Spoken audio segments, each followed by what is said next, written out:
ہمیں اپنی اوقات کا پتہ نہیں کہ کتنے کمزور ہیں، حالات کو بدلنے کی کوشش میں لگے ہوئے ہیں۔ بھئی حالات کا بنانے والا، بھیجنے والا اللہ رب العزت ہے، وہ مغیر الاحوال ہیں، جب چاہتے ہیں حالات کو جیسا چاہتے ہیں بدل دیتے ہیں۔ تو یہ تو حکم پروردگار کا ہوگا تب بدلیں گے۔ دنیا کے کہنے سے حالات بدلتے تو دنیا جنت نہ بن جاتی، ہر بندہ اپنی من مرضی کی زندگی گزار رہا ہوتا۔ تو ایک ترتیب ہے اللہ رب العزت کے ہاں، چنانچہ ہمارے مشائخ نے 4 باتیں کہی ہیں، لوہے کی لکیر ہے، جب آزمائیں گے ان باتوں کو کھرا پائیں گے۔ پہلی بات کہ جو شخص اپنے اعمال کو سنوار لیتا ہے اللہ تعالیٰ اس کے حالات کو سنوار دیتے ہیں۔ جو شخص اپنے اعمال کو سنوار لیتا ہے اللہ تعالیٰ اس کے حالات کو سنوار دیتے ہیں۔ ہم اس کوشش میں لگے ہوئے ہیں کہ حالات پہلے سنوریں پھر اعمال سنواریں گے۔ آپ بات کریں دوست سے، بھئی آپ مسجد میں نظر نہیں آتے، کچھ کاروباری حالات ٹھیک نہیں، ٹھیک ہو گئے تو میں مسجد میں آؤں گا۔ یعنی ہم چاہتے ہیں حالات پہلے ٹھیک ہوں، اعمال بعد میں ٹھیک ہوں گے۔ کیسے ترتیب الٹ سکتے ہیں ہم؟ چنانچہ جسے دیکھیے وہ اسی کوشش میں لگا ہوا ہے کہ پہلے حالات ٹھیک ہوں بعد میں اعمال ٹھیک کریں گے۔ تو ترتیب ہی الٹی ہم کرتے پھر رہے ہیں۔ اعمال کو جو شخص سنوار لیتا ہے اللہ تعالیٰ اس کے حالات کو سنوار دیتے ہیں۔ اعمال بگڑیں گے، حالات بگڑیں گے۔ جب کہا میں نے کہ یا اللہ تو میرا حال دیکھ، جب کہا میں نے کہ یا اللہ تو میرا حال دیکھ، حکم آیا میرے بندے نام اعمال دیکھ۔ ہم حالات کا تو شکوہ کرتے ہیں، اپنے عمل تو نہیں نہ دیکھتے۔ تو اعمال کو سنوارنے سے اللہ تعالی حالات کو سنوار دیتے ہیں۔ ہم اپنے اندر تقوی اور صبر و ضبط پیدا کریں، اللہ رب العزت ہر دور اور ہر زمانے میں تقوی اور صبر والے بندے کو فرش سے اٹھائیں گے، عرش کے اوپر بٹھائیں گے، تخت کے اوپر بٹھائیں گے۔ اب تقوی اور صبر کی طرف تو ہم آتے نہیں، چاہتے ہیں زندگی تو رہے جیسے ہم گزار رہے ہیں، حالات سیدھے ہو جائیں۔ کیسے حالات سیدھے ہو سکتے ہیں؟ سمپل سی مثال ہے کہ بجلی سے ایک مشین چلتی ہے، اب ایک بندہ مشین کو روکنا چاہتا ہے، ایک ہی ترتیب ہے کہ پیچھے سے بٹن بند کرو۔ آپ بٹن بند نہیں کریں گے، ہاتھ سے مشین کو پکڑ کے روکنے کی کوشش کریں گے، ہاتھ کٹوا بیٹھیں گے، سارا دن زور آزمائی کریں گے، مشین کہاں رکے گی؟ تو عقل مند بندہ مشین کو پکڑ کے نہیں کھڑا ہوتا، وہ سوئچ کو بند کرتا ہے۔ حالات کا سوئچ اللہ رب العزت کے ہاتھ میں ہے۔ تو ادھر رجوع کرنے کی بجائے کہ اللہ حالات کو ٹھیک کر دیجئے، ہم حالات کی مشین کے ساتھ کشتی کر رہے ہیں۔ کون ہمیں عقل مند کہے؟ تو پہلی بات، جو شخص اپنے اعمال کو ٹھیک کر لیتا ہے اللہ رب العزت اس کے حالات کو ٹھیک کر دیتے ہیں۔ دوسری بات، جو شخص اپنی آخرت کو سنوار لیتا ہے اللہ تعالیٰ اس کی دنیا کو سنوار دیتے ہیں۔ ہم پھر الٹے چاہتے ہیں کہ پہلے دنیا سنورے پھر ہم آخرت سنواریں گے، یہاں پھر ہم غلطی کرتے ہیں، دن رات دنیا سنوارنے میں لگے ہوئے ہیں، پزل بنی ہوئی ہے، ایک حصہ جوڑتے ہیں تو دوسرا ٹوٹتا ہے، وہ توڑتے ہیں تو پہلا ٹوٹتا ہے، ہر بندہ لگا ہوا ہے اسی کوشش میں۔ تو اللہ رب العزت کے ہاں ترتیب یہ ہے۔ اس کی مثال اگر دیکھنی ہو، صحابہ رضی اللہ عنہ کی مبارک زندگیوں کو دیکھیے، انہوں نے اپنی آخرت کو سنوارا، اللہ نے اس کے نتیجے میں ان کی دنیا کو سنوار دیا۔ بات کیا تھی کہ نہ کیسر و کسریٰ سے دبے، چند وہ لوگ کے اونٹوں کے چرانے والے، اور جن کو کافور پہ ہوتا تھا نمک کا دھوکا، بن گئے دنیا کی تقدیر بدلنے والے۔ انہوں نے اپنی آخرت کو سنوارا، اللہ نے دنیا سنواری۔ کیسے؟ اطمینان، اتنا اطمینان کہ یمن سے جوان عورت چلتی ہے اور مدینہ طیبہ پہنچتی ہے اور پورے راستے میں کوئی اس کی طرف آنکھ اٹھا کر دیکھنے والا نہیں ہوتا۔ اللہ نے مال و دولت کے اتنے ڈھیر عطا کیے تھے۔ انس اللہ عنہ کہتے ہیں کہ میں لکڑی کاٹنے والے کلہاڑے سے سونے کی اینٹوں کو توڑا کرتا تھا۔ اب لکڑی کے کلہاڑے سے جو سونا ٹوٹے گا وہ تولوں میں اور گراموں میں تو نہیں نہ ہو سکتا۔ اللہ نے اتنی دولت ان کے قدموں میں ڈال دی تھی۔ بچہ پیدا ہوتا تھا، اس کا روزینہ متعین تھا۔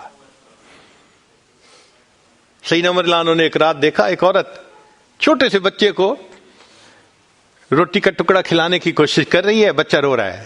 پوچھا کیوں کر رہی ہو؟ کہنے لگی کہ امیر المومنین نے قانون بنایا ہوا ہے کہ جب بچہ دودھ چھوڑے گا پھر ہم بیت المال سے روزینہ متعین کریں گے، تو میں کوشش کر رہی ہوں۔ عمر رضی اللہ عنہ آئے، بہت روئے۔ صحابہ کہتے ہیں کہ اس دن فجر کی نماز پڑھائی، قرات کے اندر اتنا گریا اور بکا تھا کہ ہمیں سمجھنا مشکل ہو رہا تھا، اتنا رو رہے تھے۔ ہم حیران تھے آج امیر المومنین کو کیا ہوا۔ نماز پڑھانے کے بعد ممبر پر بیٹھے، عمر کے اوپر اللہ رحم کرے، اس نے کتنے بچوں کی جان لی ہوگی۔ مقصد یہ تھا کہ میں نے جو یہ قانون بنایا تو کتنی ماؤں نے معصوم بچوں کے دودھ چھڑوائے ہوں گے اور وہ دودھ سے محروم ہوں گے میری وجہ سے۔ پھر اعلان فرمایا کوئی ماں بچے کو دودھ جلدی مت چھڑوائے، جس دن بچہ پیدا ہوگا اسی دن بیت المال سے وظیفہ متعین کر دیا جائے گا۔ آج سے 1400 سال پہلے ہے۔ تو انہوں نے اپنی آخرت کو سنوارا، رب کریم نے اس کے بدلے ان کی دنیا کو سنوار دیا۔ قرآن مجید میں اللہ تعالیٰ فرماتے ہیں وَلَوْ أَنَّ أَهْلَ الْقُرَىٰ آمَنُوا وَاتَّقَوْا، اگر یہ بستی دیسوں والے ایمان لاتے، تقوی کو اختیار کرتے، لَفَتَحْنَا عَلَيْهِمْ بَرَكَاتٍ مِّنَ السَّمَاءِ، ہم ان کے لیے آسمان سے برکتوں کے دروازے کھول دیتے۔ تو ترتیب یہی ہے کہ جو آخرت کو سنوارتا ہے، اس کوشش میں لگتا ہے، دنیا اس کا سایہ ہے۔ اللہ دنیا کو خود بخود سنوار دیتے ہیں، الگ سے محنت نہیں کرنی پڑتی۔ مثال کے طور پہ جو بندہ سچ بولتا ہے تجارت میں، اللہ تعالیٰ اس کی تجارت کو خود سنوار دیتے ہیں۔ قسم اٹھا کے یہ بات کہی جا سکتی ہے کہ سچ بولنے والا تاجر کبھی مفلس نہیں ہو سکتا۔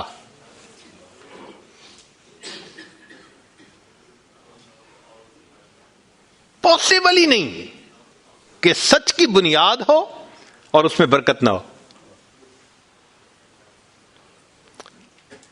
تو دو باتیں، جو شخص اپنے اعمال کو سنوارتا ہے اللہ تعالی حالات کو سنوار دیتے ہیں، جو اپنی آخرت کو سنوار لیتا ہے اللہ تعالیٰ اس کی دنیا کو سنوار دیتے ہیں۔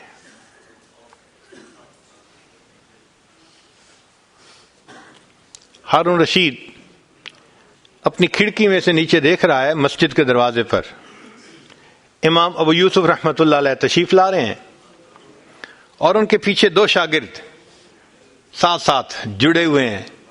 دونوں چاہتے ہیں کہ میں جوتے اٹھاؤں، ہر ایک اس کوشش میں ہے۔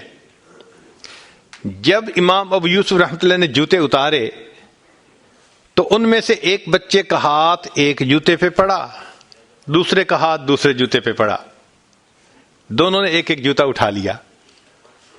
پھر انہوں نے فوراً آپس میں یہ طے کر لیا کہ ایک نے کپڑا بچھایا، رومال، ایک نے بھی جوتا ڈالا، دوسرے نے بھی اس میں ڈال دیا، ایک نے ایک طرف سے پکڑ لیا، دوسرے نے دوسری طرف سے، کہ دونوں کو جوتے اٹھانے کا اجر مل جائے۔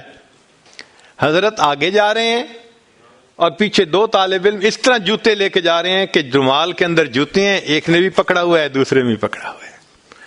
ہارون رشید نے دیکھا تو ٹھنڈی سانس لی، بیوی نے پوچھا ہارون رشید کیا ہوا؟ کہنے لگا یوں تو دنیا ہمیں بادشاہ کہتی ہے، ہمارے جوتے اٹھانے کے لیے بھلا کون جھگڑتا ہے؟ یوں تو دنیا ہمیں بادشاہ کہتی ہے، ہمارے جوتے اٹھانے کے لیے بھلا کون جھگڑتا ہے۔ جو آخرت سنوارتا ہے اللہ ایسے دنیا سنوارتے ہیں کہ دنیا جوتے اٹھانے کے لیے جھگڑتی ہے آپس میں۔ تو فرمایا کہ جو اپنی آخرت کو سنوار لیتا ہے اللہ تعالیٰ اس کی دنیا کو سنوار دیتے ہیں۔ چنانچہ ایک سیاح ہندوستان آیا گھومنے پھرنے کے لیے، اجمیر شریف بھی گیا، وہاں اس نے حضرت خواجہ معین الدین چشتی اجمیری رحمۃ اللہ علیہ کے مزار پہ دیکھا مسلمان بھی آ رہے ہیں اور ہندو بھی آ رہے ہیں اور سکھ بھی آ رہے ہیں۔ اللہ کی شان، اللہ رجوع دے دیتا ہے نا، سبھی آ رہے ہیں دعائیں مانگ رہے ہیں۔ تو وہ بڑا حیران کہ ہر کمیونٹی کے لوگ آ رہے ہیں، ہر مذہب کے لوگ آ رہے ہیں۔ تو جب واپس گیا تو بیوی نے پوچھا کہ بتائیں آپ نے کون سی انوکھی چیز وہاں دیکھی؟ تو اس نے کہا ہاں میں نے ایک چیز انوکھی دیکھی کہ ایک شخص قبر میں لیٹا ہوا تھا مگر لوگوں کے دلوں پر حکومت کر رہا تھا۔ ایک شخص قبر میں لیٹا ہوا تھا مگر لوگوں کے دلوں پہ حکومت کر رہا تھا۔ اللہ تعالیٰ یوں دنیا سنوارتے ہیں۔ تو دو باتیں، جو شخص اپنی اعمال کو سنوار لیتا ہے اللہ تعالیٰ اس کے حالات کو سنوار دیتے ہیں، اور جو شخص اپنی آخرت کو سنوار لیتا ہے اللہ تعالیٰ اس کی دنیا کو سنوار دیتے ہیں۔ تیسری بات کہ جو شخص اللہ رب العزت سے اپنے تعلق کو سنوار لیتا ہے اللہ مخلوق سے اسے تعلق کو سنوار دیتے ہیں۔ آج ہم چاہتے ہیں چچا راضی ہو جائے، پھپھو راضی ہو جائے، بہن راضی ہو جائے، اور عجیب بات ہے یہ رشتہ داریوں کے معاملے ہیں ہی ایسے، کھاؤں کدھر کی چوٹ بچاؤں کدھر کی چوٹ، سمجھ ہی نہیں لگتی کہ سب کو کیسے راضی کیا جائے۔ انسان حیران ہوتا ہے اور یہ ہم تو سب کے ساتھ اچھا کرتے ہیں مگر پتہ نہیں رشتہ دار ہم سے راضی نہیں ہوتے۔ اس کے پیچھے بھی راز ہے، کیوں کہ ہم نے اللہ سے اپنے تعلق کو تو سنوارا نہیں ہوتا، مخلوق سے تعلق کیسے سنورے گا؟ تو فرمایا کہ جو شخص اللہ رب العزت سے اپنے تعلق کو سنوار لیتا ہے اللہ تعالی مخلوق کے ساتھ اس کے تعلق کو سنوار دیتے ہیں۔ اگر اس کی مثال دیکھنی ہے تو نبی علیہ الصلوۃ والسلام کی مبارک زندگی کو دیکھیے۔ ایک وہ وقت بھی تھا کہ جب اپنے رشتہ دار نبی علیہ الصلوۃ والسلام کو تکلیف پہنچاتے تھے، آپ بازار میں آگے آگے دعوت کا کام کرتے تھے اور پیچھے آپ کا چچا ابو لہب لوگوں کو کہتا تھا کہ یہ شخص غلط بیانی کر رہا ہے، تم اس کی بات مت ماننا، اپنے مخالفت کرتے تھے۔ ایک وہ وقت بھی تھا۔ پھر ایک وہ وقت آیا کہ جب اپنوں نے مکہ مکرمہ میں جینا تنگ کر دیا اور نبی علیہ الصلوۃ والسلام نے بیت اللہ کو دیکھ کر کہا بیت اللہ میں تجھے کبھی نہ چھوڑتا مگر مکہ کے رہنے والے مجھے یہاں بسنے نہیں دیتے۔ مبارک آنکھوں میں آنسو تھے اور اللہ کے حبیب جدا ہو رہے تھے۔ پھر کیا ہوا؟ 10 سال کے ہی عرصے میں حالات نے وہ پلٹا کھایا کہ جب آپ آ کر فاتح مکہ بن کر بیٹھے تو وہی قریش تھے جو قدموں میں آ کر پڑ گئے اور انہوں نے آپ کی غلامی اختیار کر لی۔ ہندا نے کہا جتنے خیمے دنیا میں تھے سب سے زیادہ آپ کے خیمے سے مجھے نفرت ہوا کرتی تھی، آج جتنے خیمے ہیں سب سے زیادہ محبت مجھے آپ کے خیمے سے ہے۔ اللہ اکبر کبیرہ۔ تو جو شخص اللہ سے اپنے تعلق کو سنوار لیتا ہے اللہ مخلوق سے اس کے تعلق کو سنوار دیتے ہیں۔ فضیل بن عیاض رحمۃ اللہ علیہ فرماتے ہیں مجھ سے جب بھی اللہ تعالیٰ کی نافرمانی ہوئی، مجھ سے جب بھی اللہ تعالیٰ کی نافرمانی ہوئی میں نے اس نافرمانی کا اثر اپنے ماتحتوں کے اندر دیکھا۔ یہ ریفلیکشن ہوتی ہے، ہم اللہ کی نافرمانی کرتے ہیں اللہ مزہ چکھا دیتے ہیں کہ اپنے جو ماتحت ہوتے ہیں ان کو نافرمان بنا دیتے ہیں. اچھا بھائی تم ذرا اس کو ایکسپیرینس کرو ذرا. وہ جی کیا کریں، بیوی سنتی ہی نہیں ہے، حضرت بس اولاد افلاطون بن گئی ہے، حضرت بچے نے ذلیل کر دیا ہے. کیوں شکوے ہوتے ہیں ہمیں کہ ہمارے ماتحت ہماری نہیں مانتے، جبکہ ہم اپنے آقا کی نہیں مان رہے ہوتے. فرماتے ہیں کہ جب بھی مجھ سے اللہ تعالیٰ کی نافرمانی ہوئی، میں نے آزما کے دیکھا، یا تو بیوی نے میری نافرمانی کی، یا میری اولاد نے میری نافرمانی کی، یا میرے نوکروں نے، غلاموں نے، انہوں نے میری نافرمانی کی، یا کم از کم میری سواری کے جانور نے میری نافرمانی کی. یہ ہے عدل کا بدلہ. اپنے آقا کی نافرمانی کریں گے، اللہ تعالیٰ ماتحتوں کو نافرمان بنا کر دکھائیں گے. اس لیے اولاد کے شکوے کرنے کی ضرورت نہیں ہے، بیوی کے شکوے کرنے کی ضرورت نہیں ہے. سمپل سی بات ہے، اللہ رب العزت سے اپنے تعلق کو سنوار لیجئے، اللہ تعالیٰ مخلوق سے ہمارے تعلق کو سنوار دیں، سب کے دلوں میں محبت ڈال دیں گے. سیدنا امیر معاویہ رضی اللہ عنہ نے خط لکھا ام المومنین سیدہ عائشہ صدیقہ رضی اللہ تعالی عنہا کو کہ ام المومنین آپ امت کی ماں ہیں، آپ مجھے کوئی نصیحت فرمائیے. اور واقعی ام المومنین نے نصیحت کرنے کا حق ادا کر دیا.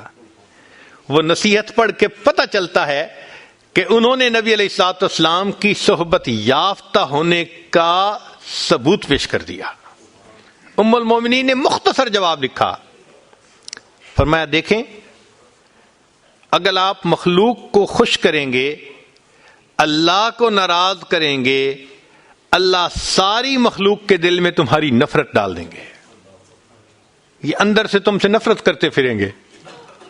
اور اگر تم اللہ کو راضی کرو گے، گو کہ مخلوق ناراض ہو رہی ہے، اللہ تعالیٰ اسی مخلوق کے دل میں تمہاری محبت ڈال دیں گے، یہ سب تمہارے دوست بن جائیں گے. تو اصل تو اللہ کو راضی کرنا ہے. تو فرمایا کہ تم اللہ سے اپنے تعلق کو سنوار لو، اللہ تعالیٰ مخلوق سے تمہارے تعلق کو سنوار دیں گے. تو اولاد کو نیک بنانے کا سب سے آسان طریقہ خود نیک بن جائیے. جو خود نیک بنتا ہے اور اللہ کے حکم کو توڑنے سے باز آ جاتا ہے، اللہ تعالیٰ اولاد کو مطیع اور فرمانبردار بنا دیتے ہیں.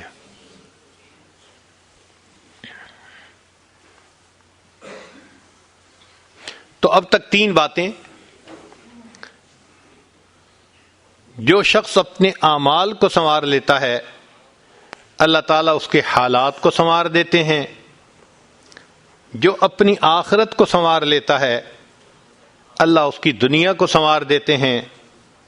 جو شخص اللہ رب العزت سے اپنے تعلق کو سنوار لیتا ہے، اللہ مخلوق سے تعلق کو سنوار دیتے ہیں.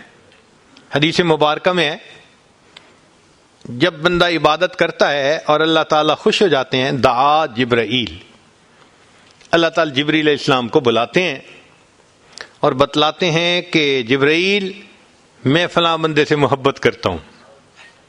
تو جبرائیل علیہ السلام آسمانوں پر اعلان کرتے ہیں کہ آسمان کے فرشتوں، اللہ تعالیٰ فلاں بندے سے محبت کرتے ہیں. یہ اعلان سن کر سارے فرشتے اس بندے سے محبت کرنے لگ جاتے ہیں. پھر جبریل علیہ السلام زمین پر آتے ہیں اور زمین پر آ کر پھر اعلان کرتے ہیں کہ لوگوں فلاں شخص سے اللہ تعالیٰ محبت کرتے ہیں. ثم یودع له القبول فی الارض، پھر اللہ اس شخص کے لیے زمین میں قبولیت رکھ دیتے ہیں. پرائے اپنے بن جاتے ہیں، دشمن دوست بن جاتے ہیں، مخالفین کے دلوں میں بھی اللہ ان کی محبت اور عظمت ڈال دیتے ہیں. تو مخلوق سے تعلق سنوارنے کا یہ ہے سب سے بہترین طریقہ. کس کے پیچھے بھاگیں گے، کس کی منت سماجت کریں گے؟ بہتر نہیں کہ ہم ایک ہی کو منا لیں. جس نے اللہ کو منا لیا اللہ تعالیٰ مخلوق کے ساتھ اس کے تعلق کو سارا ٹھیک فرما دیں گے۔ چوتھی بات کہ جو شخص دن کے اعمال کو سنوار لیتا ہے، اللہ تعالیٰ اس کے رات کے اعمال کو سنوار دیتے ہیں۔